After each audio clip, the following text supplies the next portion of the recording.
posso ser artífice da minha própria vida. Muitos olham aquela carta, eu não sou artista, então não vou ler. Os artistas pegam aquela carta, cheio de termos técnicos, filosóficos, também não é para mim. E ficam empurrando. E não percebem a importância dessa carta. O objetivo da palestra de hoje, então, é responder essa pergunta. Qual a importância da carta aos artistas para mim? Eu já sei que tem alguns artistas aqui, não conheço todo mundo, mas deve ter cada um com sua formação particular. Mas essa carta vale para todos?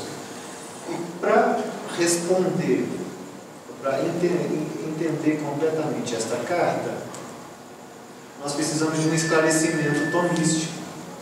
São Tomás. Foi uma frase que São João Paulo II, lá, tudo bem, ele deixou de fora, e talvez na Polônia todos os artistas saibam e conheçam que o São Tomás falou sobre beleza, sobre calologia, mas a maioria das pessoas eu acho que não, pelo que eu tenho conversado, mesmo entre os artistas. Então esse esclarecimento precisa ser feito para todos compreenderem a mensagem de João Paulo II. E ele começa com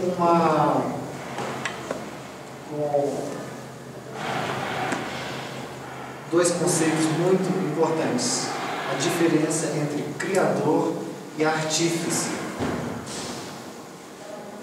Então ele explica que o criador dá o próprio ser, tira algo do nada. É um procedimento exclusivo do onipotente. Quem de nós consegue fazer alguma coisa do nada? Nada que é a ausência do ser. É uma coisa até difícil de imaginar.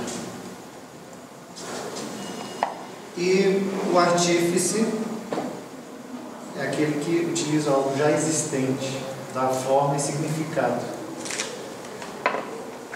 Então, por isso que o homem é uma imagem de Deus. Eu falo homem, mas é o ser humano.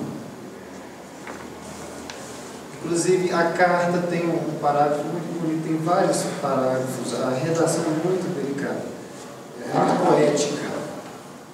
Deus chamou o homem à existência, dando-lhe a tarefa de ser artífice.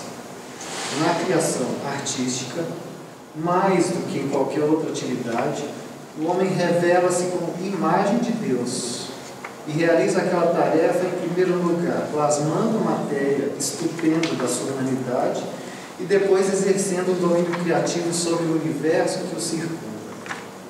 Com amorosa condescendência, o artista divino transmite uma centelha de sua sabedoria. Uma centelha da sua sabedoria transcendente ao artista humano, chamando-o a partilhar do seu poder criador. Então, essa participação, esse conceito de participação, nós participamos do ser, é fundamental para o entendimento dessa nossa vocação, do nosso chamado. Eu gostaria de saber quantos têm essa carta, quantos tiveram a curiosidade de trazer essa carta, ler com antecedência. Eu acho que a leitura vai ser facilitada depois em casa. É uma carta pequena. A edição das Paulinas está esgotada, mas tem disponível de graça na internet. Então ele começa com esses dois conceitos, criador e artífice. O criador é aquele que cria do nada, e o artífice é aquela imagem de Deus, que recebe uma centelha dessa sabedoria transcendente. Então, nós somos partícipes dessa capacidade. Isso então nos remete à nossa vocação universal. Sempre que se fala em vocação universal, me vem justamente essa passagem do Gênesis, né? Deus criou o homem e a mulher à sua imagem e confiou-lhes a tarefa de dominarem a terra. E não só dominar a terra, mas nomear todas as coisas. É isso que fazemos aqui na faculdade, na universidade. Nós damos nomes às coisas. O nome significa também exercer o domínio. É um domínio criativo. Justamente, Deus criou o homem para exercer sua capacidade inventiva. Essa já é a redação do Paulo II, João Paulo II. E isso então refere-se à nossa vocação universal. No segundo parágrafo da carta de São João Paulo II, aqui temos a chave dessa leitura. Nem todos são chamados a ser artistas, no sentido específico do termo. Artista, no sentido de artífice. Mas, segundo a expressão do Gênesis, essa que nós acabamos de ler, todo homem recebeu a tarefa de ser artífice da própria vida. De certa forma, deve fazer dela uma obra de arte, uma obra-prima. E agora precisamos então saber o que é uma obra de arte.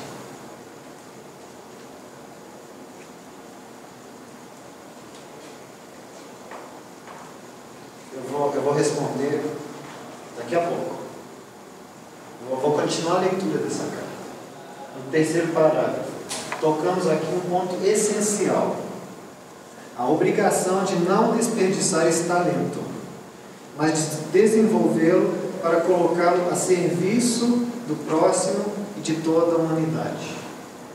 Aqui já tem um pouco a personalidade de João Paulo II, um pouco da filosofia social dele, essa responsabilidade social. Então, agora vem a pergunta: o que é ser artista? São as coisas que estão ausentes na carta e que eu preciso explicar para todos entenderem. Opa, essa carta serve para mim. Eu sou o artífice da minha vida. Então, o que é ser artista? Agora eu quero saber de vocês. O que é ser artista? Os filósofos podem ser os primeiros voluntários a responder.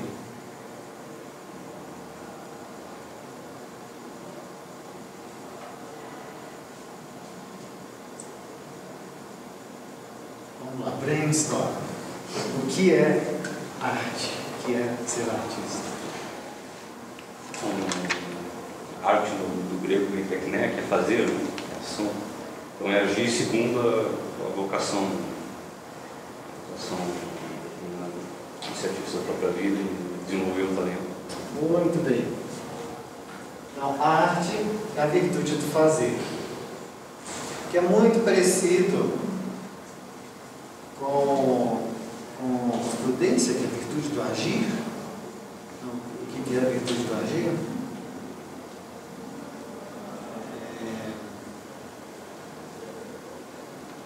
Uma coisa leva a outra, né? Agora, o Papa Paulo VI, então já na época do Concílio Vaticano II, ele veio também com uma frase que parece muito poética, mas são todas frases muito técnicas. O artista é o guardião da beleza. Então nós temos que fazer as coisas, mas tendo em vista um objetivo transcendental, beleza. Então aqui um pouco de contextualização. Por que o Papa Paulo VI disse isso? O mundo em que vivemos tem necessidade de beleza para não cair no desespero. A beleza, como a verdade, é a que traz alegria ao coração dos homens. Então, a arte pede a beleza. Não necessariamente. Temos, infelizmente, muitas obras de arte feias, talvez a maioria, mas já tendo em mente essa responsabilidade social que nós temos, essa vocação universal, então, pela responsabilidade social, nós somos, o artista, nós todos, somos então guardiões da beleza. Então precisamos saber o que é beleza.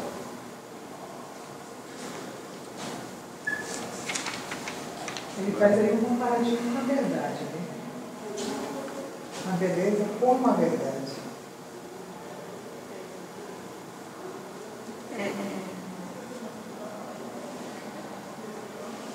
Muito bem. O que mais? Ideias estão surgindo. Beleza tinha que ser uma coisa assim evidente, né? É, uma coisa bem objetiva, onde todos percebem o que é aquilo. Por isso que beleza tem essa objetividade, onde todos conseguem ver o que é. Ou não. Ser uma arte objetiva. Ok, então vocês vão pegar a carta aos artistas e vão continuar lendo. Então, o que tem ali na carta? A beleza é a expressão visível do bem. Do mesmo modo que o bem é a condição metafísica da beleza. E aqui ele traz mais uma expressão do grego, kalogakadia, ou seja, beleza, bondade. Então remete de novo ao Gênesis. Deus, vendo toda a sua obra, considerou-a muito boa. Então, a bondade tem a ver com a beleza, de acordo com João Paulo II, sendo a expressão visível do bem. Então, o que mais que vocês podem assim trazer, definir de beleza? Uma definição mais objetiva.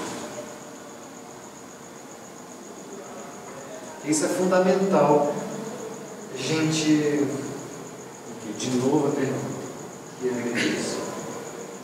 é fundamental, porque hoje mesmo eu estava percorrendo aqui a cidade, a gente entra nas igrejas deveriam ser casa de acolhida de Deus, né? Então, a face visível do bem absoluto de Deus. Então, opa, vamos encontrar coisas bonitas. Aí entra, é um galpão, a maioria das igrejas aqui é um galpão quadrado, retângulo, né? Aí quando vamos, por exemplo, na Europa, onde que nós vamos ter isso aqui no Brasil? Ou no Brasil? Acho que você que acha, né? Ah? No Brasil até que tem, mas no Brasil é mais difícil. Mas no Em Brasil... Salvador tem umas igrejas bonitas, tem ruína. Brasília ficou na Em Ouro Preto tem umas igrejas bonitas. Essa arquitetura atual é que esses caixotes. Agora você vai em Ouro Preto, por exemplo. Vai em Ouro Preto você vê muita igreja dentro das igrejas. Então as coisas modernas são feias. Eu não digo que são feias, porque aí falando de beleza, eu vou falar mais no aspecto de vida, né?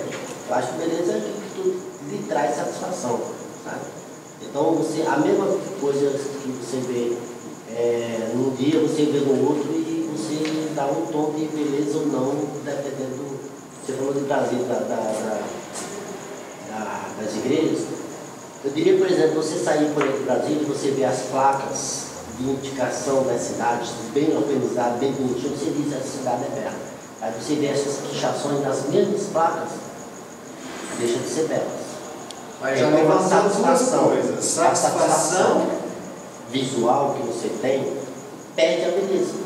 Eu deixei de ter satisfação em ver aquela placa puxada. E a pichação é o quê? É uma arte que, no meu entender, não é do bem. Agora o grafite, essa coisa, não vamos condenar, mas a pichação não é uma arte do bem. Então, ele já falou duas informações. O que mais?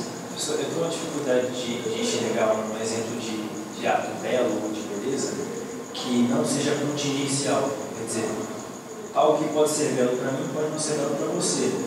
Então, como é que a gente pode definir a beleza, mensurar a beleza se ela vai ser relativa, dependendo do nicho da pessoa, da criação dela, percepção que ela tem da beleza? Porque, por exemplo, o exemplo que o colega deu da pichação. O autor, o grupo que realiza essa pichação, para eles podem chegar aqui como um símbolo, e isso pode ser um bem para eles, não concordo. Mas como é que mensura isso? Se ficou bonito, pode ser bom para outro. Ok, então temos aí uma dificuldade de mensuração. Os que vencer isso. Quem mais gostaria de falar? O que é beleza? Aqui no teto da Catedral de Toledo. Por que é bonito? É uma harmonização. Harmonização. Harmonia. O que é harmonia? O grego. Ela se... combinam, né? Tem uma certa combinação. Ó, tá passando na sua frente. Tem a ver com, Não abriu a boca, tá passando na sua frente. tem a ver com simetria? Nesse caso, sim. Não necessariamente. Por exemplo, a beleza A harmonia é mais geral. Simetria é um caso específico. De quê? Mas a beleza, por exemplo, do rosto, não é as formas simétricas? Não sei, vamos ver os exemplos. Vamos começar com esse. O que esse tem que é bonito? A harmonia. Muito bem, concordo. Mas o que é a harmonia? Só para a gente saber. Que a harmonia na música tem um termo técnico muito específico. Eu quero a definição grega do original. O que é? Não queria ser verificado, é a convivência das partes, uma Junção forma. das partes. Justamente, não é uma combinação, é a junção das partes. Uma junção que combina, Forma né? proporção. Quando a proporção é igual, é um caso de simetria. A simetria é um caso específico Ah, sim. de harmonia. Nesse caso, temos simetria aqui. Né? Se traçar um espelho aqui, esse lado já não é igual a esse. É. Mas se colocar um espelho aqui, esse lado é simetria. O que mais que nós temos aqui? Aí, na minha, chama atenção sobre os detalhes. Os detalhes. Preciosismo, né? Das Sim. cores, dos detalhes, das pessoas. É um simbolismo, né, da convergência de vários Ela enxerga os detalhes. É cheio de detalhes. Esse teto então mostra os detalhes. O que mais? Deve haver um significado para esse padrão de desenho. A beleza, que seja da beleza, deve ter um significado atrelado a ela. Por exemplo, sobre a arquitetura, ele deve ser utilizado preferencialmente em certos tipos de prédio, porque ele evoca um tipo de sensação, um tipo de ideia.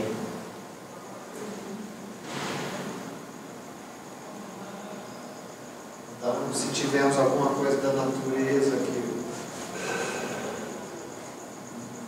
uma árvore bonita que não foi feita com ideia nenhuma, não foi feita para existir, florir. Bom, já temos alguma coisa. Então, próximo exemplo. Uma arte contemporânea a pedidos. Esse é um quadro da Marlene Godoy, Nossa Senhora.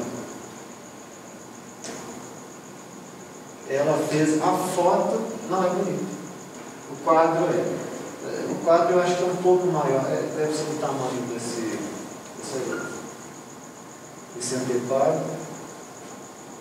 A foto não é muito clara, mas o quadro é feito sobre pau-brasil, feito com cáustica. Podemos observar que a expressão dela, ao raspar a cera de cáustica, simetria. Esse é um caso onde não tem simetria. Ela pegou realmente tronco de madeira e dispôs, se colocar um espelho, o brilho do rosto é diferente de um lado e de outro, os olhos não são iguais, não existe simetria, mas existe a junção das partes, existe uma proporção, uma harmonia.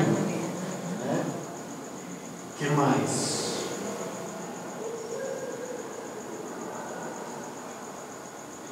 A luz no rosto, né? Nossa Senhora. Luz no rosto, ela procura os detalhes, mais do que os homens. A turma masculina já. Vocês já tocaram em 2 itens importantes, falta mais um. Isso. Um gesto bonito. Um ato de caridade.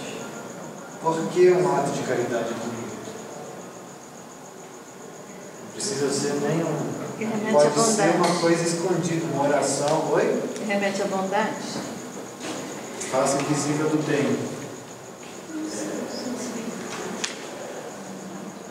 E onde que nós vamos ter harmonia? Que tipo de harmonia nós temos? No gesto. É pessoal aí, né? Harmonia de um ser humano. Para o gesto, não foi o gesto. Harmonia de atitudes. O que mais? Ações.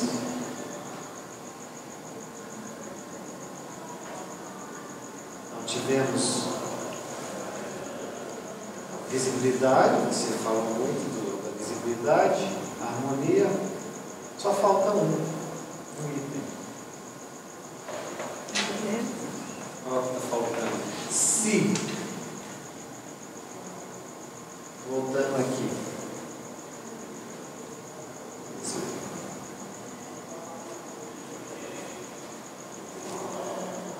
por exemplo, as igrejas de Salvador que eu falei, estão em ruína. Não sei se alguém já visitou aquelas igrejas com umas rachaduras, umas fendas enormes, e dá medo de entrar, que vai cair a qualquer instante, aí o pessoal põe uma cordinha para ver se segura. É bonito? Era. Integridade. Então, precisa, essa catedral é mais bonita do que a de Salvador, porque essa está íntegra. As coisas. Por que a pichação então torna feia que está atrás? Uma sujeira. Você perde a visibilidade.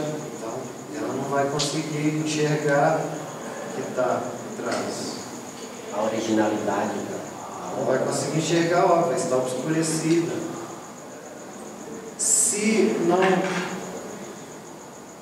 A obra de arte é bonita, mas a foto está imperfeita, a foto é feia, não conseguimos enxergar a obra original. Se o ato de caridade é imperfeito, deixa de ser bonito. Eu vou ajudar aquela pessoa, mas depois vou pedir uma coisa em troca. Então, fazer alguma coisa fingindo que é, mas não é. Então são atos imperfeitos. Então precisamos dessas 3 coisas, que é o critério tri São Tomás de Aquino. É mais fácil citar os filósofos contemporâneos porque eles organizaram melhor, mas vem desde Aristóteles. Não sou eu que inventei esse termo.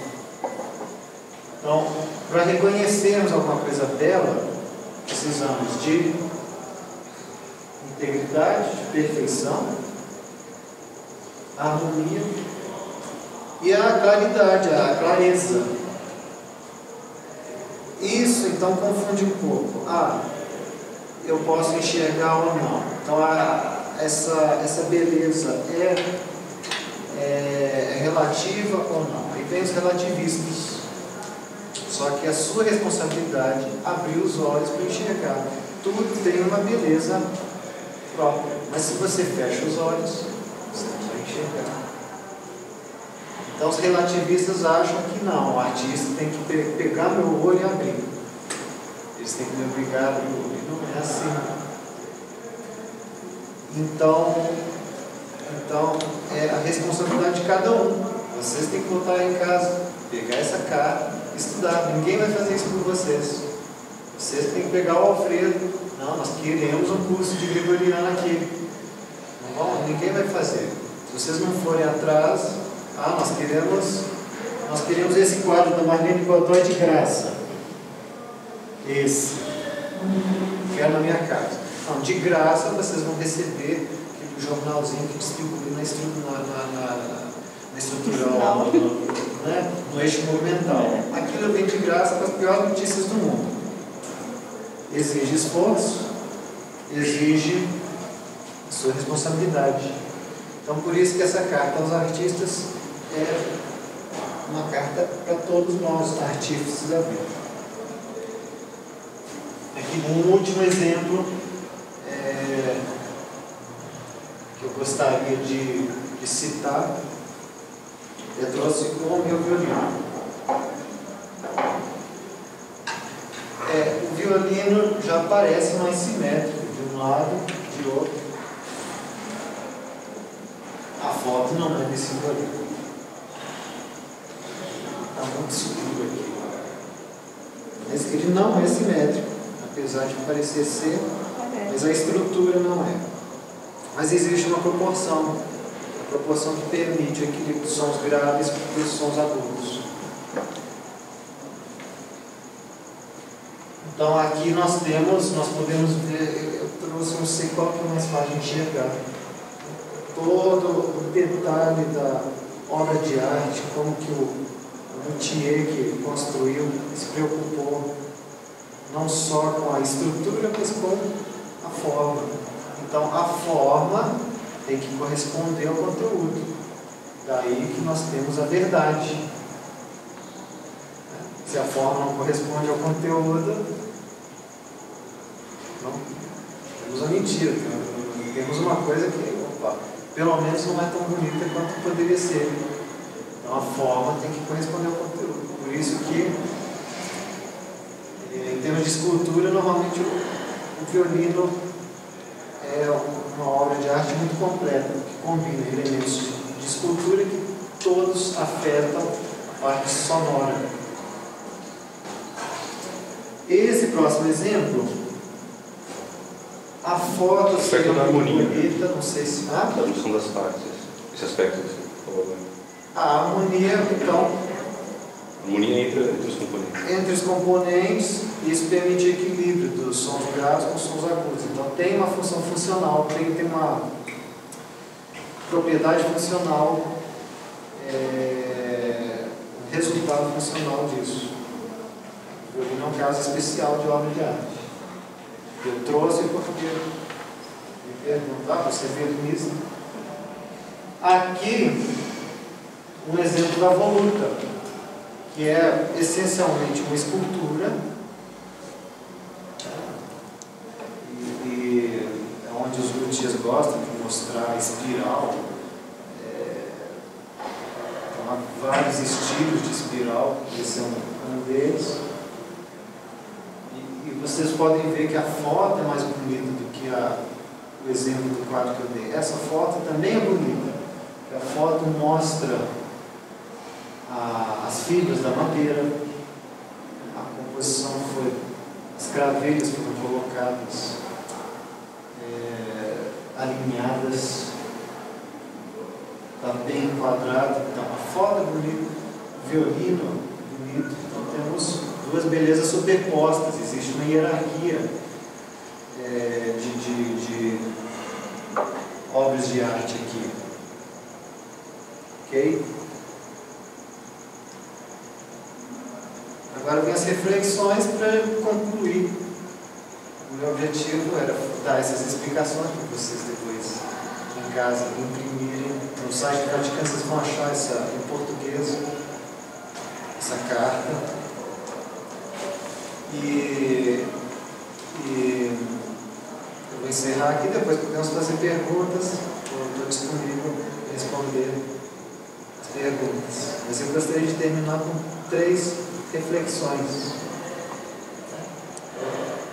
Gostaria que vocês respondessem. Como então ser artífice da própria vida?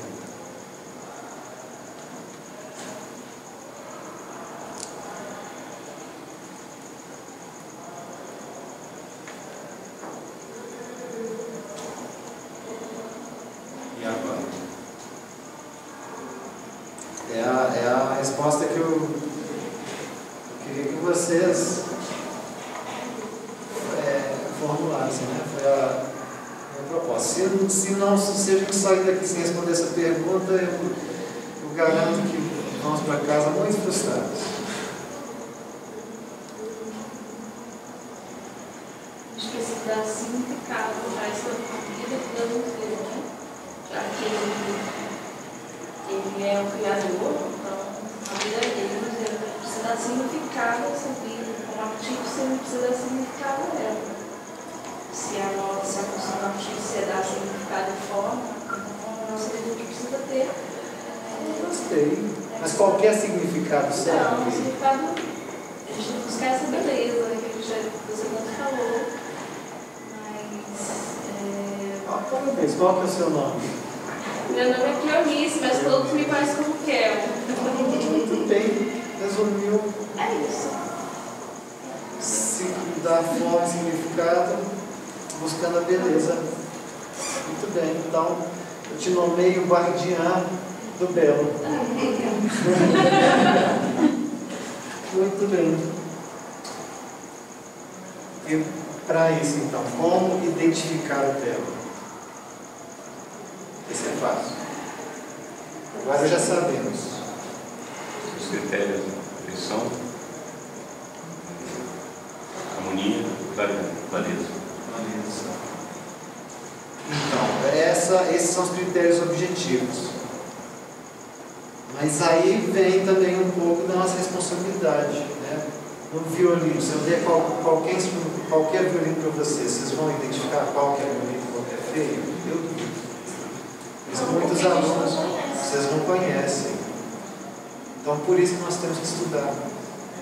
Por isso que todo mundo tem que se aperfeiçoar, porque essas coisas não vêm sozinhas. Nós temos o nosso olho, você tem o seu olho, eu tenho o meu. Sempre que a gente fala clareza, claritas, na metafísica a gente se refere à inteligibilidade. Então, não falei de inteligibilidade, mas os metafísicos usam isso quase como uma metáfora. Sempre que fala clareza, a gente fala de olho, mas pode ser o olho da alma, né?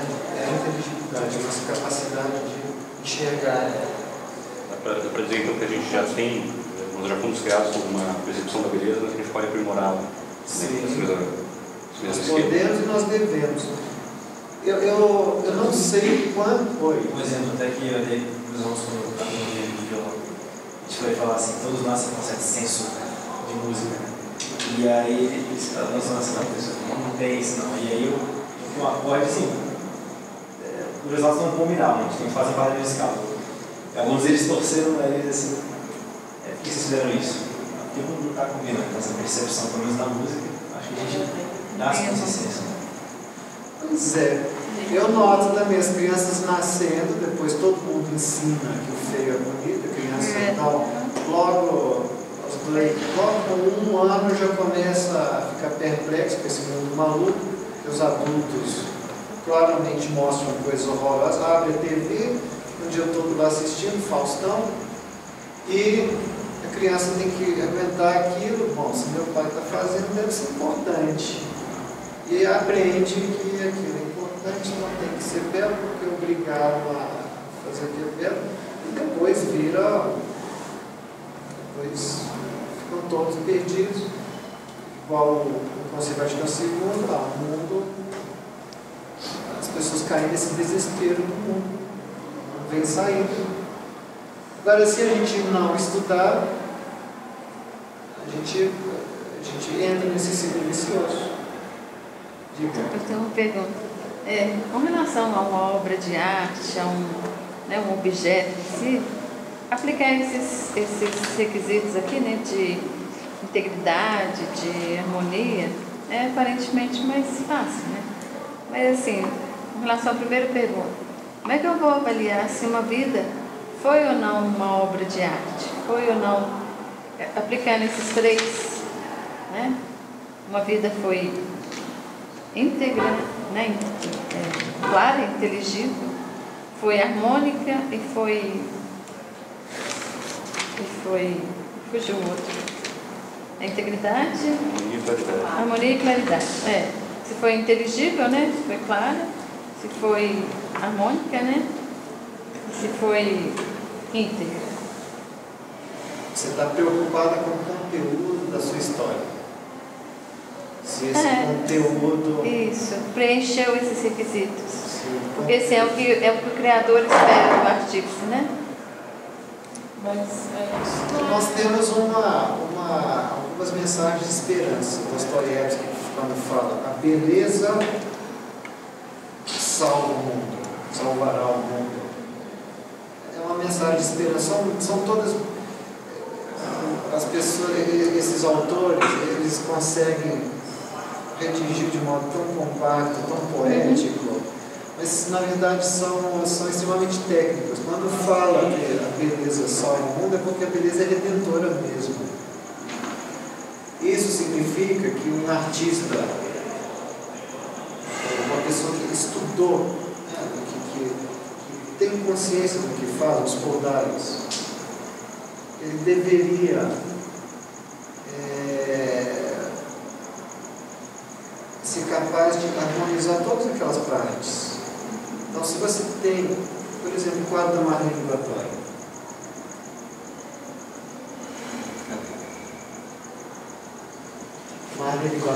ela pega cera que já reciclou, já utilizou de restos de outros quadros, pedaços de pau-brasil que estavam jogados na mata, ela vai, pega, põe no quadro, cobre de cera, utiliza os pigmentos adequados e transforma aquilo. E quando Jesus, na cruz, né, agora vamos ficar com essa imagem da quaresma até a Páscoa, né? Jesus pregado na cruz, ele vira para o ladrão, foi mal a vida inteira, e ele, porque fez uma ação boa, conseguiu redimir toda a sua história. A busca da beleza é realmente o caminho da salvação. Mas essa é uma mensagem de esperança.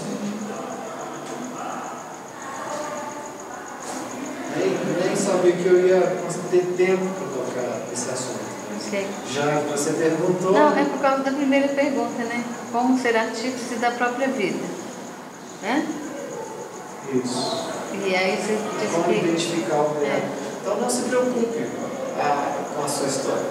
Preocupe-se em ser criativa, em buscar a beleza. A busca da beleza já vai ensinar o caminho, te orientar na junção das partes. Para ficar bonita eu tenho que juntar dessa e dessa forma. Igual a Marlene Godoy tinha um tronco de árvore, estava caído, um pedaço morto, colocou num quadro, voltou a viver de uma forma muito mais transcendente. Isso é uma simples obra de arte, não um objeto físico. Imagina com a nossa vida e nossa alma. Então, como identificar o belo? Por isso nós precisamos realmente estudar. As coisas não vêm sem esforço. E a última pergunta, né? Qual a minha responsabilidade?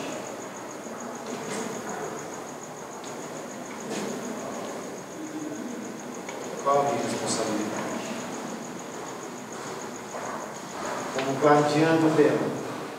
Qual a sua responsabilidade? Terminei aqui.